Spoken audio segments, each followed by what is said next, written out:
যে ফোন নম্বরগুলো আপনাদেরকে এড়িয়ে চলতে হবে, এই যে দেশগুলো দেখালো সৃজিতা, তাদের মধ্যে 3টে দেশ পূর্ব ইউরোপের দেশ, একটা লাতভিয়া, একটা সার্বিয়া আর একটা বেলারুশ। এই দেশগুলো থেকে ফোন আসছে।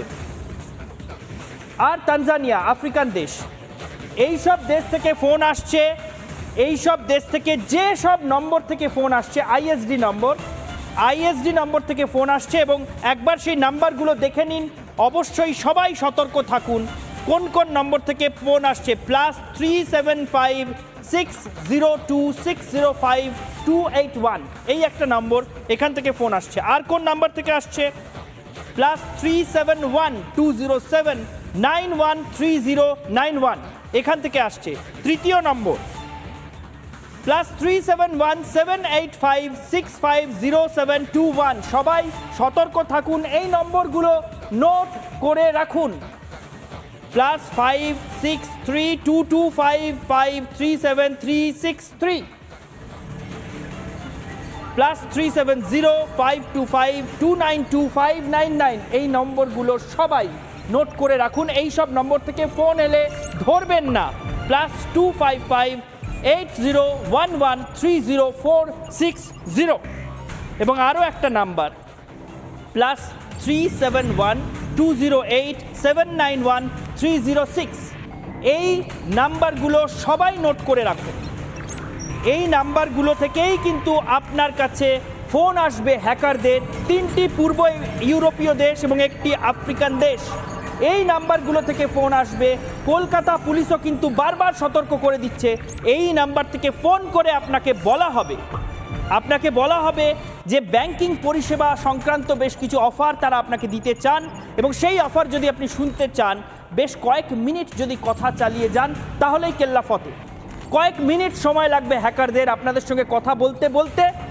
এই নাম্বারের থেকে ফোন করে আপনার সঙ্গে কথা বলতে বলতে আপনার মোবাইল বা আপনার সিস্টেম হ্যাক করে আপনার ব্যাংকিং তথ্য, আপনার ব্যাংকে গচ্ছিত অর্থ সব হাতিয়ে নিতে পারে, আপনার গোপন তথ্যও হাতিয়ে নিতে পারে। সেই জন্য কলকাতা পুলিশের থেকেও বারবার এই নাম্বারগুলো প্রকাশ করে সতর্ক করে দেওয়া হচ্ছে যে এই নাম্বার থেকে ফোন এলে সেই ফোন তুলবেন না, সেই ফোনে কথা বলবেন না।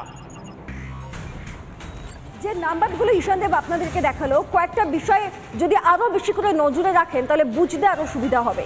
এই প্লাস দিয়ে প্রত্যেকটা নাম্বার আসে, আর প্রত্যেকটা নাম্বারের শুরুতে হয় +371 থাকে, অথবা +375 থাকে, বা +381 থাকে, অথবা থাকে +563।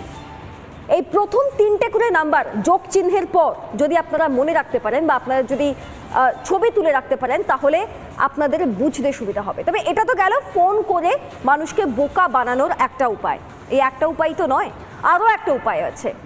সেই উপায়টা হচ্ছে SMS এর মাধ্যমে, এবং সেটা কার নামে SMS-টা পাঠানো হচ্ছে? ধরুন ভারতীয় ডাক বিভাগের মাধ্যমে SMS-টা পাঠানো হচ্ছে।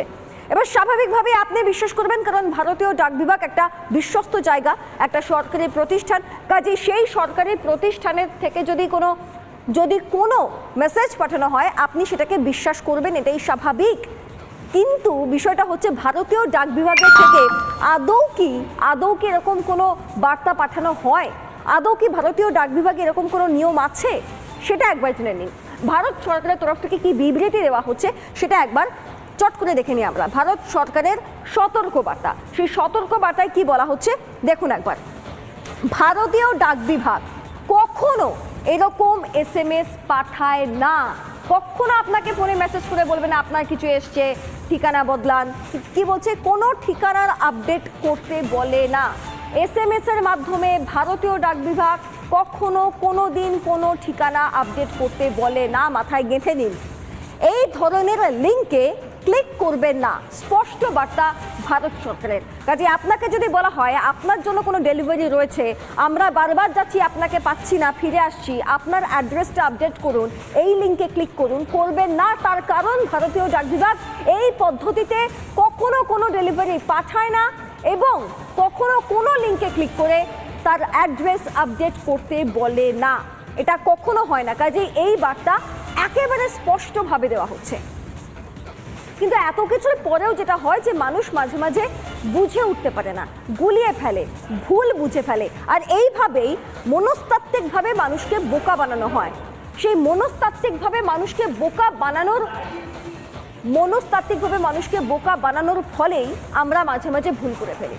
আর আমাদের অ্যাকাউন্টে যা যা টাকা রয়েছে, যত টাকা রয়েছে, অনেকের গচ্ছিত সম্পদ, দীর্ঘদিনের হয়তো জমানো পয়সা হুড় করে বেরিয়ে যায় এবং নিরুপায়ের মতো দেখা ছাড়া আমাদের কাছে আর কোনো উপায় থাকে না। কিন্তু এর থেকে এই যে ফোন কল আর এই যে SMS এর কথা বারবার আমরা বলছি, বারবার সতর্ক করছি, শুধু আমরা নই, ভারত সরকার সতর্ক করছে, পশ্চিমবঙ্গ সরকার সতর্ক করছে। এই যে SMS এবং এই যে ফোন কল, এই SMS এবং ফোন কলের মাধ্যমে কিভাবে আপনাকে ঠিক লুটে নেওয়া হবে। মানে ফোনটা যদি আপনি রিসিভ করেন, এইরকম কোনো একটা প্রতারকের নম্বর থেকে আসা ফোন যদি আপনি রিসিভ করে নেন, তাহলে কি সঙ্গে সঙ্গে আপনার টাকা কেটে যাবে? কতক্ষণ কথা বললে আপনার অ্যাকাউন্ট থেকে টাকা পয়সা হাতিয়ে নিতে পারবে বা আপনার গোপন তথ্য এরা নিয়ে নিতে পারবে? এই বিষয়ে আমরা কথা বলেছিলাম সাইবার বিশেষজ্ঞের সঙ্গে। সাইবার বিশেষজ্ঞ সন্দীপ সেনগুপ্ত কি বলছেন আমরা দেখব, যে ঠিক কতক্ষণ কথা বললে আপনার এত বড় ক্ষতি এরা করে দিতে পারে। শুনবো। এইগুলোকে 1 বা 9 প্রেস করবেন, সঙ্গে সঙ্গে দেখবেন একজন কেউ কলটা তুলে নিল এবং তারপরে প্রচুর ইনস্ট্রাকশন দেয়। সেই ইনস্ট্রাকশনগুলো পেলে হয়তো কিছু কিউআর কোড স্ক্যান করতে বলবে বা কোনো একটা নাম্বারে মিস কল দিতে বলবে। বিভিন্ন উপায় আছে। যদি কোনো কল মিস কল দিতে বলে, তাহলে বুঝবেন যে আপনার যে ওটিপি সেগুলো কিন্তু বা কলগুলো কিন্তু ডাইভার্ট করে দিচ্ছে।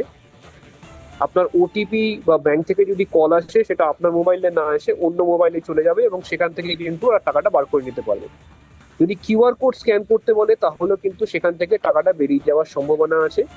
সুতরাং আজকালকে যে অটোমেটেড কলগুলো আসছে, সেগুলো কোনো কাস্টমসের নামে বা কোনো ব্যাংকের নামে, সেখানে হয়তো বলছে যে আমি কাস্টমস থেকে ফোন করছি বা ব্যাংক থেকে ফোন করছি, আপনি প্রেস 1, প্রেস 2 বা প্রেস 9, এগুলোকে একদম বিশ্বাস করবেন না।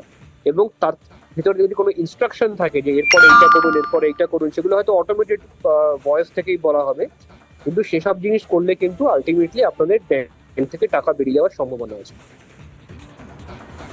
বিশেষজ্ঞ যে কথা বলছিলেন তাতে একটা জিনিস খুব মাথায় এলো, দেখবেন আপনার কাছে যদি কখনো কোনো ওটিপি আসে কোনো ব্যাংক থেকে, ওই মেসেজের মধ্যে মেনশন করা থাকে যে ওই ওটিপিটাকে ডিলিট করে দেওয়ার, মানে কাজ মিটে গেলে সেটাকে উড়িয়ে দেওয়ার, মুছে ফেলার।